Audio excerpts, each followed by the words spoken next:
यशोदा को लाल, मेरो यशोदा को लाल, मेरो यशोदा को लाल, मेरो यशोदा को लाल, मेरो नंद जी को लाल, मेरो नंद जी को लाल, मेरो नंद जी को लाल, मेरो नंद जी को लाल। कृष्ण गोविंद गोविंद गोपाल नंद लाल, कृष्ण गोविंद गोविंद गोपाल नंद लाल, कृष्ण गोविंद गोविंद गोपाल नंद लाल, कृष्ण गोविंद गोविंद गोपाल नंद लाल। राधे गोविंद गोविंद गोपाल नंद लाल, राधे गोविंद गोविंद गोपाल नंद लाल, कृष्ण गोविंद गोविंद गोपाल नंद लाल, राधे गोविंद गोविंद गोपाल नंद लाल।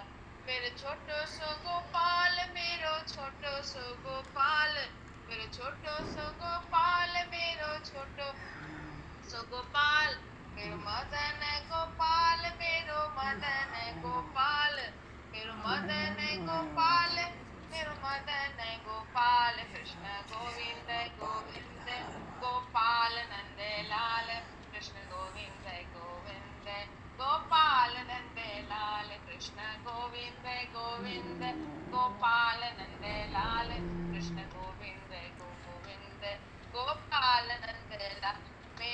मेरो राधा वल्लभ लाल, मेरो राधा वल्लभ लाल, मेरो राधा वल्लभ लाल, मेरो राधा वल्लभ लाल, मेरो कुंज बिहारी लाल, मेरो कुंज बिहारी लाल, मेरो कुंज बिहारी लाल, मेरो कुंज बिहारी लाल। कृष्ण गोविंद गोविंद गोपाल नंद लाल, कृष्ण गोविंद गोविंद गोपाल नंद लाल, कृष्ण गोविंद गोविंद गोपाल नंद लाल, कृष्ण गोविंद गोविंद गोपाल नंद लाल। बोलो कृष्ण कन्हैया लाल की जय, यशोदा के लाला की जय, बिहारी लाल की जय, वृंदावन प्रेम धाम की जय। जय जय श्री राधे, जय जय श्री राधे, जय श्री राधे।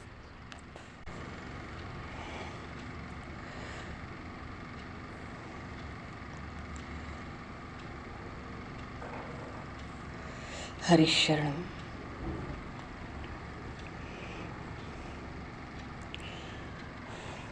अनंत कोटि ब्रह्मांड नायक सर्वेश्वर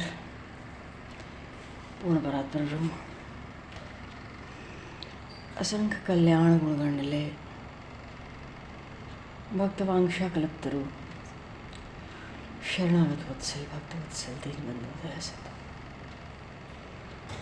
भगवान श्री सीताराम जी महाराज की सिंह कृपा करना से श्रीमान जी महाराज की परम पावन भावमयी सन्निधि में महापुरुषों की भावमयी उपस्थिति में एवं आप सभी श्रद्धालु भक्त वैष्णवों की मंगल सन्निधि में मानव जीवन का सर्वोत्कृष्ट फल भगवद गुणगान भगवत स्मरण का आनंद हम सभी भगवान श्री कृष्ण चैतन्य देव के लीला चरित्रों के माध्यम से प्राप्त करने जा रहे हैं। सर्वप्रथम आप सभी भक्तजनों के श्री चरणों में भगवद भाव से सादर वंदन सादर नमन। आप सभी को यथायोग्य जय श्री राम, जय जय श्री राधे, हरि शरण जय श्री राम।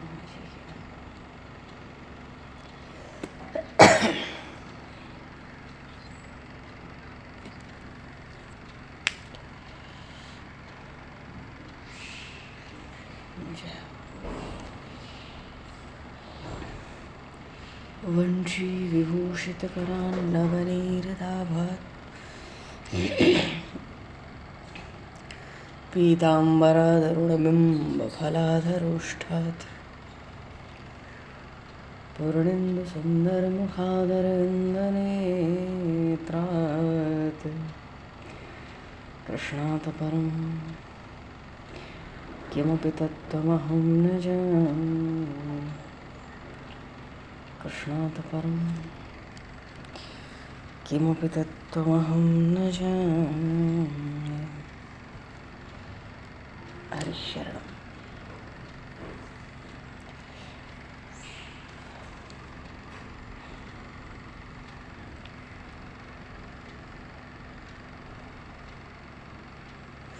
भगवत भावेन यः शश्वत् भक्त भावेन चैव तत्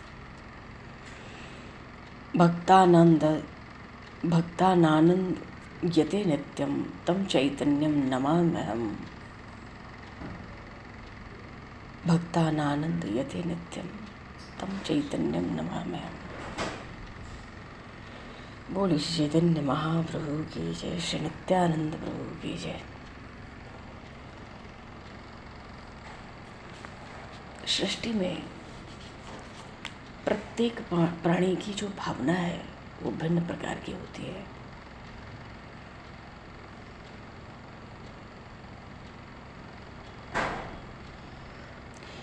अब किसी वन में मालती का पुष्प किसी को दिखे तो बड़ा कवि हृदय कोई होगा तो आनंद से विभोर होकर उछलेगा, नृत्य करेगा, मानो उसको विश्व का संपूर्ण सौंदर्य उसी में अनुभव होने लगता है।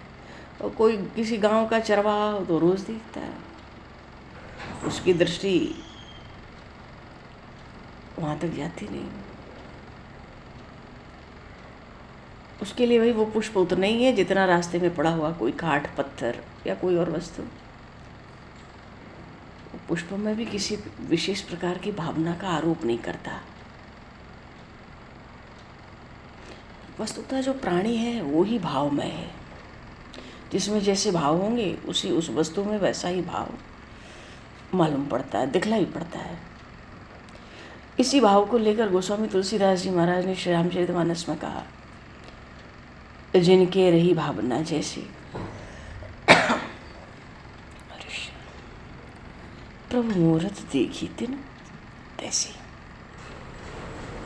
ऐसे ही श्री चैतन्य महाप्रभु के शरीर में भी भक्त अपनी अपनी भावना के अनुसार तरह तरह के रूपों का दर्शन करने लगे। कोई तो महाप्रभु को वराह के रूप में देखता है, कोई उनके शरीर में नरसिंह रूप का दर्शन करता है,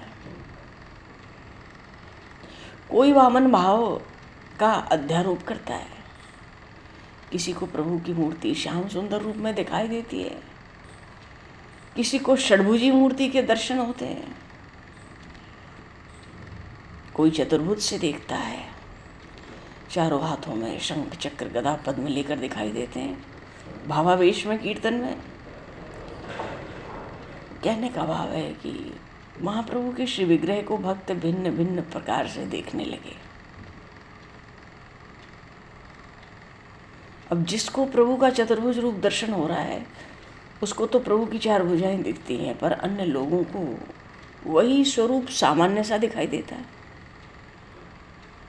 किसी को प्रभु का श्रीअंग ज्योतिर्मय दिखाई देता है और किसी को प्रकाश के अतिरिक्त कुछ दिखाई नहीं देता। इतना प्रकाश छा जाता है आंखों में, और जो सामान्य लोग हैं उनको तो प्रकाश भी नहीं दिखता। गौर रूप का दर्शन होता है, हाँ गौरांग है। तो सामान्य रूप से महाप्रभु के शरीर में भगवत भाव और भक्त भाव, ये दो ही भाव भक्तों को दिखलाई पड़ते हैं। भगवत भाव होता है तो अपने आप को बिल्कुल भूल जाते हैं। उस समय तो सब संकोच छोड़कर मंदिर में जो देव मूर्तियां विराजमान है उनको हटाकर स्वयं भगवान के सिंहासन पे विराजमान हो जाते हैं, अपने को भगवान कहने लगते हैं। बुला बुला कर नाम लेकर बुलाएंगे, कहेंगे भाई तुम हमारी विधि पूर्वक पूजा करो, किसी से कहेंगे विधिवत स्तुति करो, फिर कहेंगे वरदान मांगो, फिर आशीर्वाद देंगे। ये भगवत भाव है। स्वयं सब हटा दिए देव मूर्ति को और स्वयं सिंहासन पे जा विराजे। तो भक्त लोग भी उस अवस्था में तरह तरह से पूजा करते हैं। चरणों को गंगा जल से धोते हैं, पैरों पे पुष्प चंदन अर्पित करते हैं, तुलसी पत्र अर्पित करते हैं, तरह तरह के उपहार रखते हैं। और भक्तजन जो भी करते हैं उस समय महाप्रभु भगवत भाव में कोई आपत्ति नहीं करते हैं। हाँ बहुत बढ़िया, बल्कि प्रसन्नता से पूजा स्वीकार करते हैं। आशीर्वाद मांगने को भी कहते हैं, इच्छा के अनुसार वरदान भी देते हैं।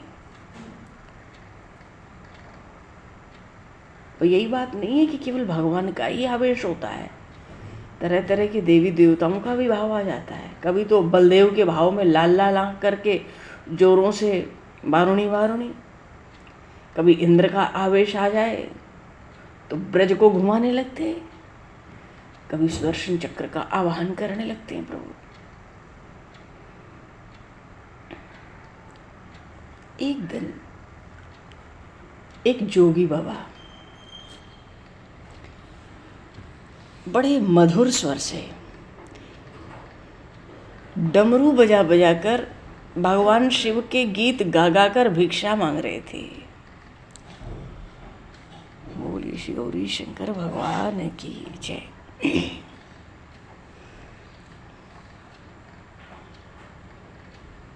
अब भीख मांगते मांगते गौरांग प्रभु के भी घर आ गए।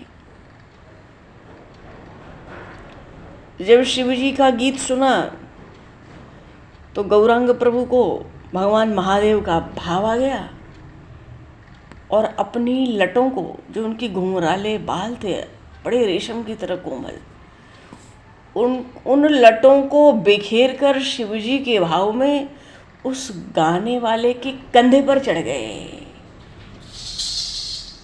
बोले श्री चैतन्य महाप्रभु की। और जोरों से कहने लगे, मैं ही शिव हूं, मैं ही शिव हूं, तुम वरदान मांगो, मैं तुम्हारी स्तुति से बहुत प्रसन्न हूं। और थोड़ी देर पीछे जब वो भाव समाप्त हो गया तो कुछ अचेत से होकर उसके कंधे पर से उतर पड़े और जैसी भिक्षा उसको चाहिए थी वैसी भिक्षा देकर उसको विदा कर दिया।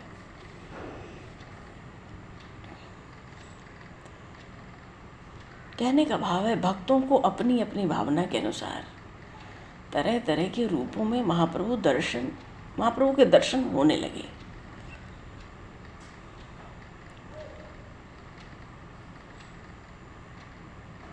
और जब वह भाव शांत हो जाता तो उस भाव में आकर कही हुई जो बातें होती थी भक्तों के बीच में, वो एकदम भूल जाते और फिर तो एकदम दीनहीन विनम्र भक्त की भांति आचरण करने लगते। उस समय प्रभु का जो दीन भाव होता, जो दीनता होती, वो दीन भाव ऐसा होता कि पत्थर से पत्थर हृदय को भी पिघलाने वाला होता। उस समय तो महाप्रभु अपने को अत्यंत ही दीन, अधम, तुक्ष बताकर जोरों के साथ रुदन करते थे। भक्तों का आलिंगन कर कर के फूट फूट कर रोने लगते और रोते रोते कहते, अरे भैया, श्री कृष्ण कहाँ चले गए हैं? ओ भैया, मुझे श्री कृष्ण से एक बार मिलाकर मेरे प्राणों को शीतल कर दो।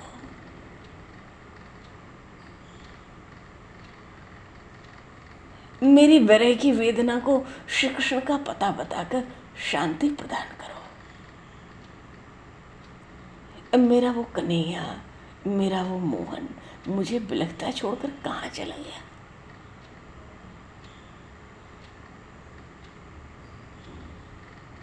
मनु तरह तरह के भाव में, विरह वेदना में, प्रेम में विह्वल होकर अद्वैताचार्य जैसे जो वृद्ध वृद्ध भक्त हैं उनके पैरों को पकड़ लेते, उनके पैरों पर अपना माथा रगड़ने लगते।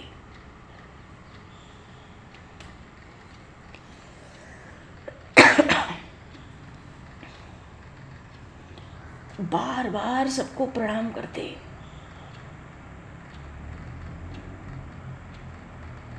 और यदि उस समय किसी ने इनकी पूजा करने का प्रयास किया या किसी ने कोई इनको भगवान कह दे तो ये इतने दुखी हो जाते थे। महाप्रभु उस समय इतने दुखी हो जाते थे कि दुखी होकर गंगा जी में कूदने के लिए दौड़ते। इसलिए इनकी साधारण दशा में न तो कोई इनकी पूजा करता, न इनको कोई भगवान ही कहता, पर भक्तों के मन में सदा एक ही भाव रहता था। क्यों? वो कीर्तन में बारंबार तरह तरह के रूप का दर्शन करते थे। जब साधारण भाव में रहेंगे तो बिल्कुल अमानी भक्त की तरह श्रद्धा भक्ति से गंगा जी को साष्टांग प्रणाम करेंगे, गंगा जल का आचमन करते, ठाकुर जी की विधिपूर्वक पूजा करते, तुलसी जी को जल चढ़ाते, उनकी भक्ति भाव से प्रदक्षिणा करते।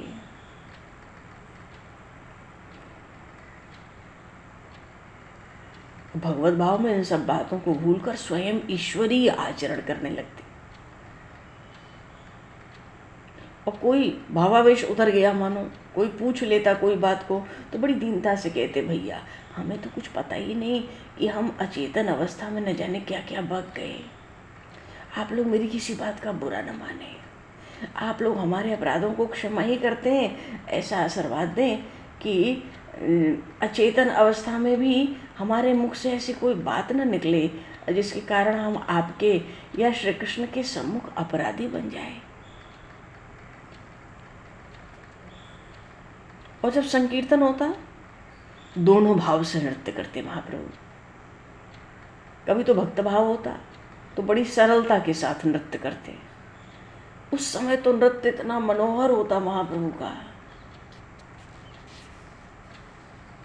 और भक्त भाव से संकीर्तन करते तो भक्तों की चरण धूलि सिर पर चढ़ाते जाते, बार बार प्रणाम करते जाते, और बीच बीच में पछाड़े खा खा कर गिर पड़ते। कभी कभी तो इतनी जोर से गिर जाते कि भक्त इनकी दशा देखकर घबरा जाते। सची माता तो कभी इन्हें इस प्रकार पछाड़ खा के गिरते देखकर परम अधीर हो जाती थी। रोते रोते भगवान से माता प्रार्थना करती थी, हे अशरण शरण प्रभो, मेरे निमाई को इतना दुख आप मत दो, हे भगवान।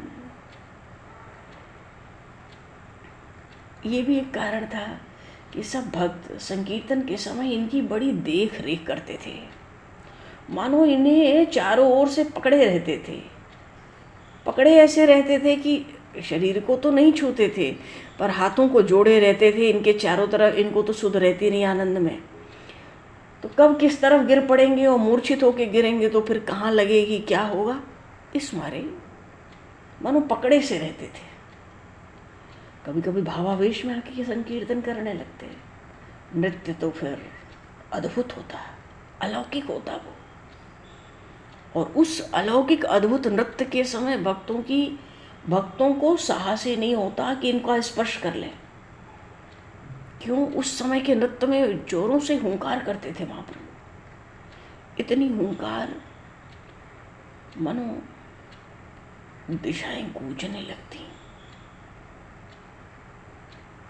और उस संकीर्तन अद्भुत अलौकिक नृत्य में ऐसे जोर जोर से नृत्य करते कि लगता इनके चरण के प्रहार से पृथ्वी हिल रही है, ऐसा मालूम पड़ता भक्तों को। उस समय तो जितने कीर्तन करने वाले भक्त होते आश्चर्य में पड़ के मानो किसी प्रकार का कोई आकर्षण उन सब को खींचता जा रहा है। सब मंत्र मुग्ध हैं और वो भी बड़े विचित्र विचित्र क्रियाएं कर रहे हैं कीर्तन में। उन भक्तों को भी उस समय बाहरी ज्ञान नहीं रहता था। उस नृत्य से सबको बड़ा आनंद होता था। मानो इस तरह तो कभी कभी नृत्य संकीर्तन होता और करते करते पूरी रात बीत जाती। कभी कभी खूब दिन भी निकल जाता रात के साथ। अरे बहुत दिन आ गया, दिन चढ़ गया, पर कीर्तन समाप्त नहीं होता था। ऐसी महाप्रभु की एक तो भगवत भाव दशा और एक भक्त भाव दशा। उसका परिणाम क्या हुआ? एक एक करके बहुत से भावुक भक्त नवद्वीप में आकर वास करने लगे। और श्रीवास पंडित के घर जो संकीर्तन होता उसमें समय से पहले ही आकर सम्मिलित होने लगे। या यूं कहें कि अब तो धीरे धीरे भक्तों का एक अच्छा खासा परिकर बन गया। तो उनमें प्रमुख कौन है उस परिकर में? अब तो बहुत भक्त आने लगे। प्रमुख है अद्वैताचार्य, जो भगवान शिव नारायण दोनों के अंश अवतार हैं, और नित्यानंद प्रभु जो भगवान शेष हैं, भगवान अनंत हैं, जो साक्षात लक्ष्मण जी हैं, बलराम जी हैं, तो अद्वैताचार्य जी, नित्यानंद प्रभु और हरिदास ठाकुर, ये 3 प्रधान भक्त समझे जाते थे। आगे श्री हरिदास जी महाराज का, हरिदास ठाकुर का चरित्र है। मानो उनका महाप्रभु के चरित्र में उनका आगमन का समय आ गया। तो ये 3 प्रधान होते थे, अद्वैताचार्य, नित्यानंद प्रभु और हरिदास। प्रधान भक्त समझे जाते थे। वैसे तो सब प्रधान थे। भक्तों में प्रधान और अप्रधान भी क्या होता है, पर ये तीनों सर्वस्व त्यागी थे, परम विरक्त थे, महाप्रभु के बहुत ही अंतरंग भक्त थे।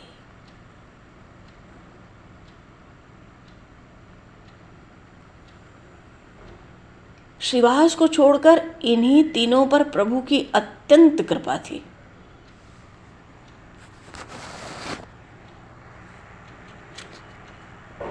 महाप्रभु इन तीनों के द्वारा ही, अद्वैताचार्य, नित्यानंद प्रभु और हरिदास, इनके द्वारा ही सब काम कराना चाहते थे भविष्य में।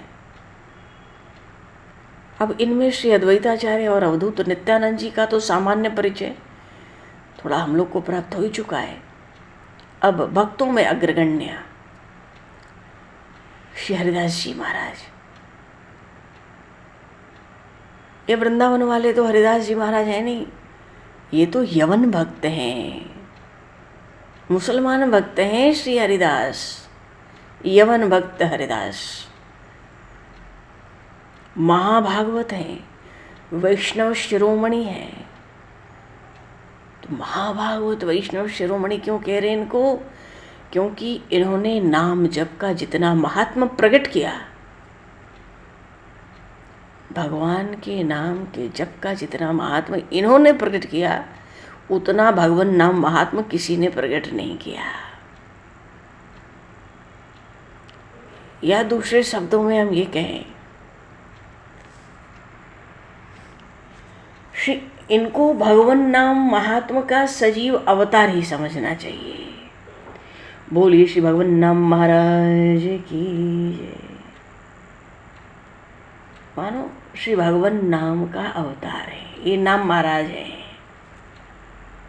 ये नाम महाराज हैं जो यवन भक्त हरिदास के रूप में अवतरण हुए गौरंग निताई गौर की लीलाओं में अपनी भूमिका निभाने के लिए। श्रीमद् भागवत में आया ना, 3 स्कंद में माता देवहूति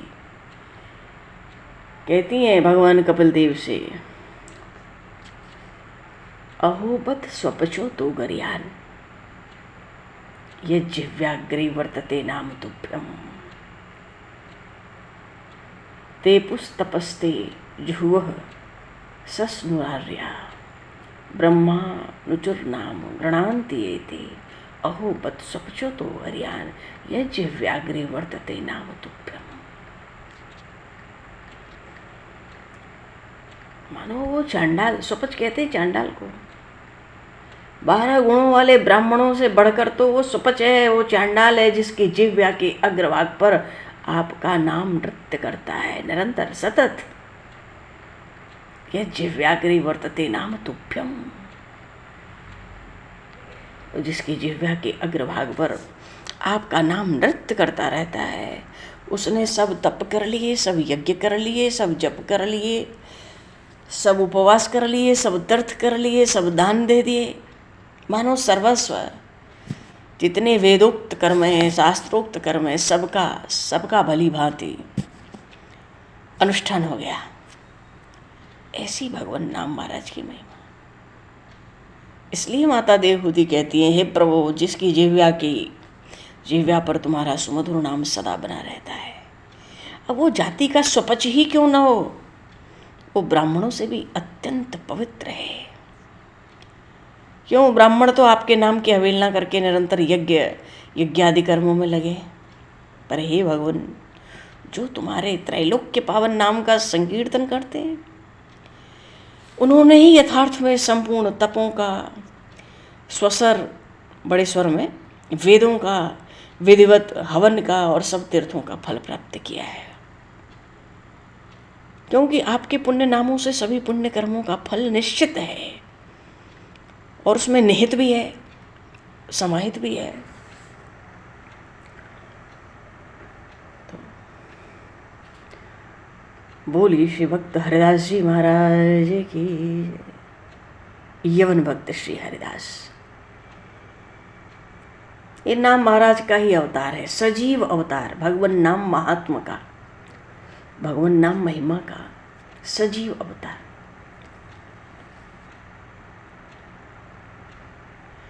और जिन परमात्मा के तनिक सी कृपा की कोर के कारण ये सारा संसार स्थित है। संसार मतलब नाम और रूप, और जिसके पास नाम और रूप है वो जड़ है, वो नाशवान है, वो प्रकृति का अंश है, वो परमात्मा का अंश नहीं हो सकता। जड़ वस्तु कहते ही उसको है जिसका कुछ नाम हो फिर नाम के साथ रूप हो। जैसे हर शरीर का कुछ नाम है, कुछ रूप है, पर वो तो जड़ है, इसीलिए माँ के गर्भ में आता है, शमशान तक जाता है, बस फिर समाप्त। भैया जड़ है तो चलता डोलता बोलता कैसे, हिलता कैसे, खाता पीता सोता कैसे? फिर जड़ है तो उसको जड़वत रहना चाहिए शरीर को। ये संसार इतना हिलता डुलता क्योंकि सबके अंदर चेतन परमात्मा का अंश है। उस चेतन के कारण शरीर और मन चेतन हो जाते हैं, और नहीं तो वही परमात्मा का अंश निकल जाता है तो यही शरीर मरा सा पड़ा रहता है शव की तरह। फिर कौन सा चलता डोलता हिलता खाता है सोता है, कुछ नहीं करता, क्योंकि जड़ है। जब तक इसमें चेतन अंश है तब तक ये सब कर सकता है, इतनी सामर्थ्य है। तो जगत में तो नाम और रूप की प्रधानता है, परमात्मा तो देखने वाला है, दृष्टा है, सबका साक्षी है। तो जिन भगवान की, जिन परमात्मा की जरा सी कृपा दृष्टि के कारण ये सारा संसार स्थित रहता है, और थोड़ी सी भौं चढ़ जाए प्रभु की तो ये जो 3 गुणों वाली प्रकृति है अपना कार्य बंद कर देती है। ऐसे अखिल कोटि कोटि कोटि ब्रह्मांडों के जो नायक हैं, उन भगवान के नाम का महात्मा और उस नाम के महात्मा का वर्णन बेचारी कोई अपूर्ण सी भाषा क्या कर सकती है। अरे हरिनाम स्मरण से महापुरुष कहते हैं क्या नहीं हो सकता है। भगवान नाम जप से कौन सा कार्य सिद्ध नहीं हो सकता। जिसकी जिह्वा को भगवान के मधुर नामों का चस्का लग गया, संसार में कौन सी वस्तु उसके लिए अप्राप्य रहेगी जो प्राप्त न हो जाए।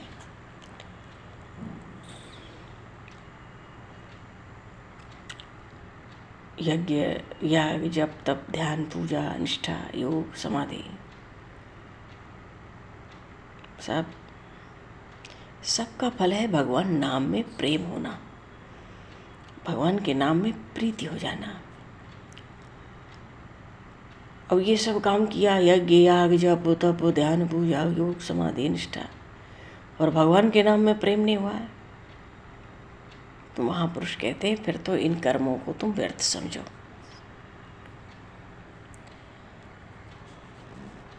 सब क्रियाओं का अंतिम फल और सर्वश्रेष्ठ फल है भगवान के नाम में निष्ठा हो जाना। एक होता है साधन, एक होता है साध्य। तो भगवान का नाम साध्य है, और जितने कर्म हो रहे हैं सात्विक सत्कर्म, ये सब उस नाम महाराज जो साध्य है उसके साधन मात्र हैं।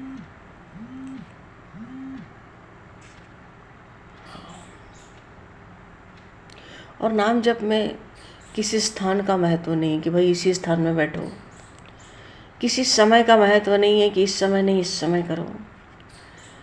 पात्र अपात्र का भी कोई विचार नहीं है, चांडाल हो चाहे ब्राह्मण हो। जाति वर्ण का भी नहीं है कि भाई तुम किस वर्ण के हो किस जाति के हो, कुछ नहीं।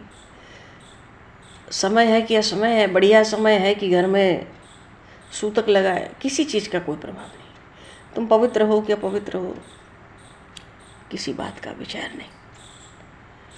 तुम जैसी हालत में हो, तुम जहाँ हो, तुम जैसे हो, जिस किसी भी वर्ण के हो, जैसी भी स्थिति में हो, हर समय हर काल में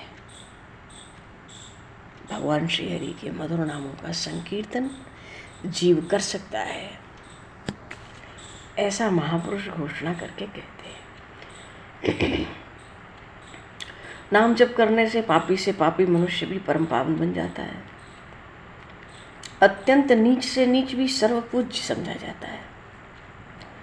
छोटे से छोटा भी सर्वश्रेष्ठ हो जाता है।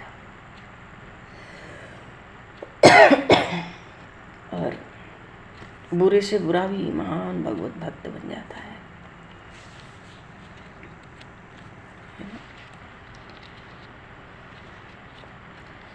कबीर साहब कहते हैं,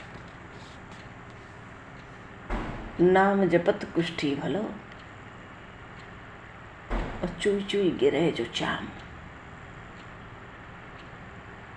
नाम जपत कुष्ठी भलो, कोई नाम का जप करे तो कोढ़ का रोग भी बढ़िया है, भले उसमें से टपकते रहें कीड़े, खाते रहें शरीर को। शरीर ही छोटे छोटे टुकड़ों में भले गिरता रहे। नाम जपत कुष्ठी भलो चुई चुई गिरे जो चाम। वो कंचन देह किस काम की, जेहि मुख नाही राम।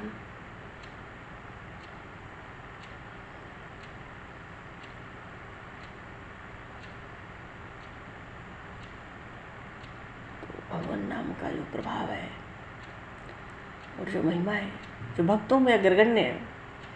महात्मा हरिदास जी महाराज यमन कुल में उत्पन्न हुए, मुसलमानों के घर उत्पन्न हुए, फिर भी भगवान नाम के प्रभाव से भगवत भक्त जो वैष्णव हैं, उन वैष्णवों के भी प्रातः स्मरणीय बन गए।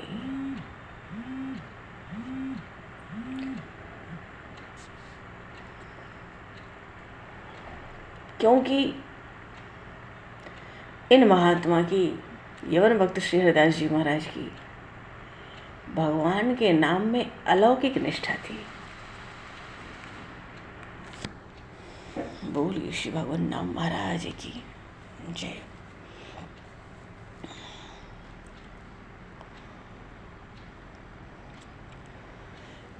चलो जी, अब आज सबके पूजन का समय है। प्रायः लोग हरितालिका व्रत का अनुष्ठान कर रहे हैं।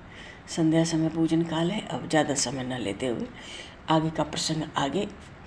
बोलिए श्री चैतन्य महाप्रभु की जय, श्री हरिदास जी महाराज की जय, राम राजा सरकार की जय, श्री राधे और कृष्णचंद्र भगवान की जय, श्री गौरी शंकर भगवान की जय, श्री हनुमान जी महाराज की जय, सब संतन की जय, सब भक्तन की जय, सतगुरु भगवान की जय।